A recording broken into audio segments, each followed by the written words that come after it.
Irish invasion continues. It's almost like every UFC event lately. We've got some Irish fighters on the card.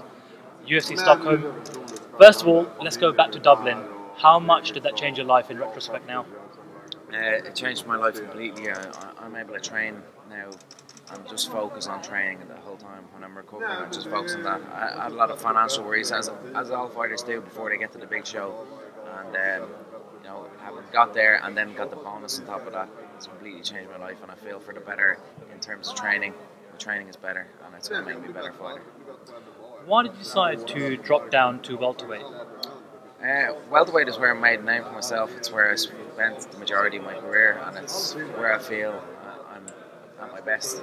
So, you know, it was always the plan. I only moved up to middleweight to get my foot in the door with the UFC because I was trying for a long time, and I just kind of hit a bit of a lull in my career. So I just changed things up. The opportunity, Ultimate Fighter came up at middleweight, and I moved up, and so that's why I moved to middleweight, and the plan was always to go back down to welterweight. So I'm really excited about this now. Like I said, this is where I feel the most comfortable. This is where I feel like I'm at my best. And are you going to stay at welterweight now? 100%, yeah. Okay. Future. Let's just go back a little bit. Obviously, there was a lot of controversy coming out of Dublin, particularly in your fight with Mike King. After the fight had ended and maybe after some time had passed, has he actually got in touch with you personally? Has he apologised to you? Yeah, he has got in touch with me personally. He was actually the one that told me before I even heard. He obviously got the results back of the test, and he got on to me to personally tell me before I found out elsewhere. And then he's since got on to me to apologise. You know, which is fair enough. I appreciate his apology, and you know, at least it shows he's man enough to apologise. I appreciate that. Okay. Performance enhancing drugs, obviously, yet again, last night breaking news: Kung Lee tested positive, and he's been suspended for 9 months. What's your reaction to that? You know, it's I'm not happy to see a top level fighter get caught, but at the same time, I'm delighted to see that the UFC are catching people out and ensuring that we're all on a level playing field. Performance enhancing drugs have zero tolerance for them, and I want to see everyone on the competing at the same level. So it was great, especially that this fight actually took place outside the United States, and it wasn't actually a commission that tested the guys. It was actually the UFC themselves. So it just shows you how stringent the UFC are about performance enhancing drugs and how much they want it out of the sport as much as we do as competitors. The fight with Mike King, being the war that it was, are you glad it was like that, as it seems to have brought a lot of exposure to you, or would you prefer to go out there and come out clean and dominate? You know, it's great. The way it happened was fantastic, and I wouldn't change it because, for me to make my UFC debut like that, to be so close to being finished, and then coming from behind in front of my home crowd and them going crazy. It was the most amazing experience in my life, so I definitely wouldn't change it. But that's not how I plan to fight. It's not how I plan to fight that night, and I'm not going to make a career out of that. It's great. It makes entertaining fights. Looks like something out of a Rocky movie. I get bonuses from that, but I want to chase the performance of the night bonuses, not the fight of the night bonuses. I want to go out there, put impressive performances on, and finish guys quickly.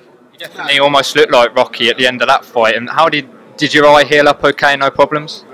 Yeah, I have a bit of a Wolverine gene in me. I healed up quickly enough. Like I said in an interview recently, the reason I took more shots than when I was in those bad positions, I could have covered up and just protected my head when he was on top of me raining down punches. I wouldn't have taken as much damage, but the fight would have been stopped because I would have been deemed to not be intelligently defending myself, because I would have been just stuck there taking shots. But I moved the whole time he was in dominant positions to get out there, to get out from underneath him, and that's why I ate more shots. Is your mental preparation different for this fight, because it isn't your UFC pro debut in front of your home crowd in Dublin? It's Stockholm. Probably not going to be, as many Irish supporters here. But what's your mental preparation like for this particular fight? Well, I do a lot of mental preparation in general for all my fights. I work with a sports psychologist. For my last one, I did a lot of extra, visualization sessions, etc. Because it was we knew it was going to be such a wild night. We knew the atmosphere was going to be so intense and like nothing we've ever seen before. And because it was my first UFC fight, so. I'm still doing all that work. I visualise for all my fights. I work with my sports psychologist for all my fights, but it wasn't as intensive as the last time because I know it's, first of all, it's my my second UFC fight, so I'm a bit more accustomed to everything. But most importantly, it's not my hometown. It's not as crazy. Last weekend, the UFC said that 10% of all tickets sold at the MGM Grand was from Ireland. Have you got any inkling as to how many Irish supporters will be coming over for this particular card to support yourself and obviously Gunnar Nelson? Yeah, there's quite a few guys coming over here from Ireland. I know from my Twitter, there's people messaging me the whole time saying they've got their tickets, they've got their flights booked. I don't know in terms of percentage-wise. I'm sure we'll find out afterwards. But it's great to see the Irish support is phenomenal. You really can't beat them. I mean, in any sport, they just get behind their athletes, and it's amazing, and it makes their achievements even more even better when we get them, because we're not just doing it for ourselves, we're doing it for our friends and family, but most importantly our country behind us as well. Let's talk about your opponent, Umalatov. What can you tell us about him? What do you know about him? What kind of fight do you expect on Saturday night? I don't know too much about him. The first I heard of him was when I got him as an opponent. I looked at bits and pieces of him just to get a feel for him. He seems to be, he's a well-rounded fighter, Russian fighter. Obviously, they're doing really well in the UFC at the moment, like the Irish as well. So it's an interesting matchup, and I think he comes from a sambo background, and a lot of his wins come by submission. So he's definitely favours the grappling area.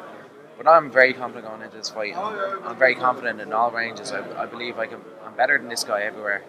Our records look the same on paper, but if you deep delve into those records, you'll see I've fought the better guys. Before we got in the UFC, I fought the better guys.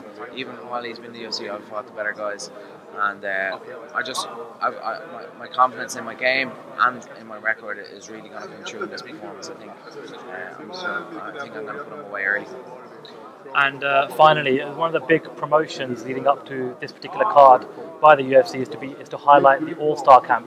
With them having 4 fighters, has there been any kind of back and forth between you guys and AllStar to say, well, at the last European card, SBG went 4-0. Let's see if you guys can do it. No, there hasn't been back and forth between us and AllStars, but we just let our performances and our record do the talking for us. SBG is quickly becoming known as one of the best camps in the world. There's fighters getting on the John cabinet every day saying they want to come across to train with us from all over the globe. So that's enough for us. We don't need anything else other than that. Brilliant. Thank you very much for your time. Thank you. Cheers.